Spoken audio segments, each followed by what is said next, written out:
Hi, it's Rob and Jen here from Carimbia, and we're coming to you today from our Calgartup vineyard, which lies in the heart of the Margaret River wine region. Our Calgartup vineyard lies just 1.5 kilometres to the east of Redgate Beach and is where we grow our Cabernet Sauvignon. So Rob, there's a lot being written about the Mann family history of the Swan Valley wine region. Can you tell us a little bit about the Mann family's influence in the development of the Margaret River wine region? Yeah, I'd love to. I guess as a family we've been involved in the WA industry for over 100 years, but particularly in Margaret River and the development of this region, probably for the last 60 years. My grandfather encouraged in the 1950s the state to bring over Professor Olmo from the US, really to investigate opportunities for development of agriculture, particularly viticulture in the southwest. This highlighted a couple of regions, the Great Southern and Margaret River, and it wasn't until John Gladstone's work, again encouraged by my grandfather Jack in the 1960s, to look at the climate as it related in its similarities to Bordeaux of Margaret River, that really fostered the early development of the Margaret River industry. My uncle Doram, he was involved with the Department of Agriculture. He planted many of the first vineyards in the Great Southern and encouraged many of the early development in Margaret River. Importantly for us, much of the vine material selected for planting in the southwest came from selections my grandfather and my uncle took from the Horton Vineyard in the Swan Valley. So yeah, we have a long history, something we're really proud of. So Rob, essentially that's a realisation of a dream to not only find the perfect site, but to take ownership of that. And this is what our Calgartup vineyard represents to us.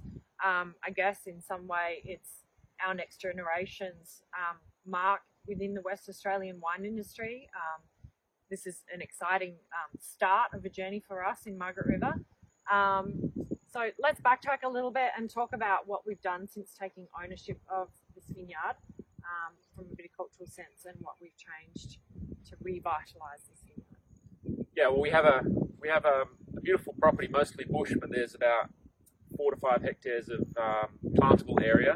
Fortunately for us, there was about a hectare of Cabernet that was already on the property, but it was a couple of years of not being looked after. So we spent a lot of time and effort revitalising this vineyard.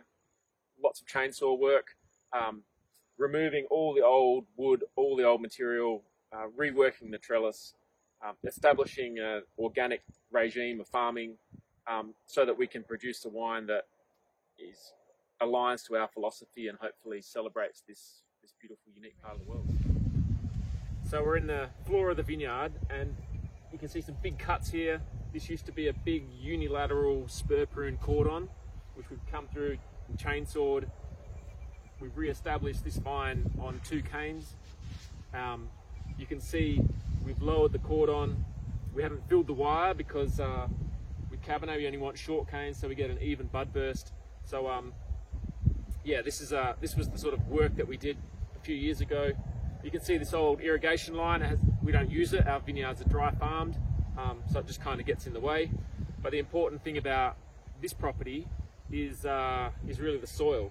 And if I dig some up, you can see it's beautiful and chocolatey on top, and I'll show you nice and close. See that? So this is the top, which has got all the worms and all the goodies in, but below that there'll be a whole pile of gravel through the profile. It's a bit hard to see on the camera, but beautiful gravel, free draining. It goes down to about 700 millimeters, and below that is a gravelly clay, so great access to water when it needs it, but not too much. It's what we are looking for to create that perfect balance between access to water and nutrition and the leanness to be able to produce the quality of grapes that we want. So can you tell us a little bit about what's growing in the mid-row here? Yeah, so the mid-rows is really important. At this time of year it's winter, so we want to have lots of flowering species and lots of diversity in our mid-rows. So there's all sorts of weeds, but also cover crops that we've planted over the last few years. We want to create a succession of flowering plants throughout the season to support the local bees to get through the winter months where there's not a lot of blossom and not a lot of nectar. So by doing that, we can keep the bees, but also the beneficials, the insects that help fight off the bad insects, keep them happy, keep them through the winter so they're ready to go in spring and help look after and protect the vineyard.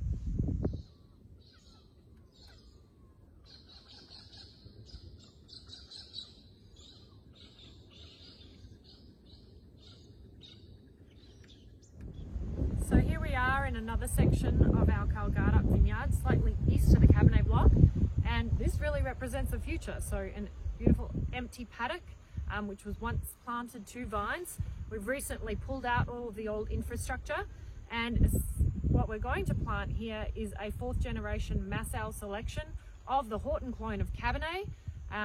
Those vines are now in the nursery, and the reason for choosing this particular site again is because of its proximity to the ocean, but also the beautiful Keenan gravel loams.